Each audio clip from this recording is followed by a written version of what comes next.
De l'Évangile de Jésus-Christ selon saint Luc. Chaque année, les parents de Jésus se rendaient à Jérusalem pour la fête de la Pâque. Quand il eut 12 ans, ils montèrent en pèlerinage suivant la coutume. À la fin de la fête, comme ils s'en retournaient, le jeune Jésus resta à Jérusalem à l'insu de ses parents. Pensant qu'il était dans le convoi des pèlerins, ils firent une journée de chemin avant de le chercher parmi leurs parents et connaissances. Ne le trouvant pas, ils retournèrent à Jérusalem en continuant à le chercher. C'est au bout de 3 jours qu'ils le trouvèrent dans le temple, assis au milieu des docteurs de la loi.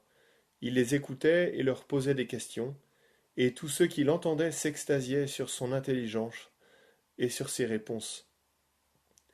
En le voyant, ses parents furent frappés d'étonnement, et sa mère lui dit, Mon enfant, pourquoi nous as-tu fait cela?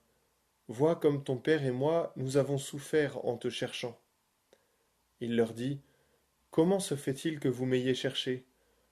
Ne saviez-vous pas qu'il me faut être chez mon père? Mais ils ne comprirent pas ce qu'il leur disait. Il descendit avec eux pour se rendre à Nazareth, et il leur était soumis. Sa mère gardait dans son cœur tous ces événements. Quant à Jésus, il grandissait en sagesse, en taille et en grâce, devant Dieu et devant les hommes. Ne savez-vous pas qu'il me faut être chez mon Père?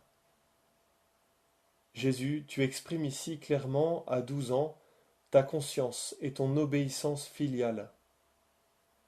Tu as grandi sous le regard et à l'école de Joseph et Marie. Avec eux, tu as appris à lire la loi et les prophètes. Tu as appris à prier Dieu. Tu sais que le temple de Jérusalem, c'est le lieu de la présence de Dieu. Y demeurer, c'est demeurer chez ton Père. Tu dois y demeurer, puisque la place du Fils, c'est d'être chez son Père. Tu ne désobéis donc pas à Joseph, mais tu obéis à Dieu ton Père, avec la même obéissance qui te conduira à t'offrir sur la croix.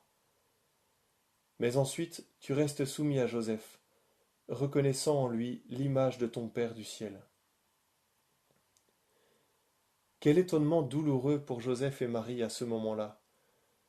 Ils sentent bien que d'une certaine manière tu leur échappes. Certes, ils n'ont pas cherché à te garder pour eux, mais ils comprendront mieux par la suite que le Fils qui leur est confié est d'abord le Fils unique du Père. Heureux l'homme qui, comme Joseph, permet à son enfant d'advenir à sa propre prière en disant Notre Père. Heureux l'homme qui sait éveiller dans le cœur de son enfant cette conscience et cette liberté Je suis fils, fille bien-aimée du Père. Joseph donne aux parents de travailler avec foi et persévérance dans la transmission de la foi priante à leurs enfants, tout en sachant respecter l'éveil de cette liberté par une vraie discrétion. Quand un enfant exprime le désir de la foi, de la prière, heureux les parents qui honorent et respectent cet élan, comprenant qu'il ne s'agit pas d'une réponse à un désir passager, mais d'un mouvement intérieur profond, comme le cri angoissé ou joyeux de l'enfant. Maman, papa.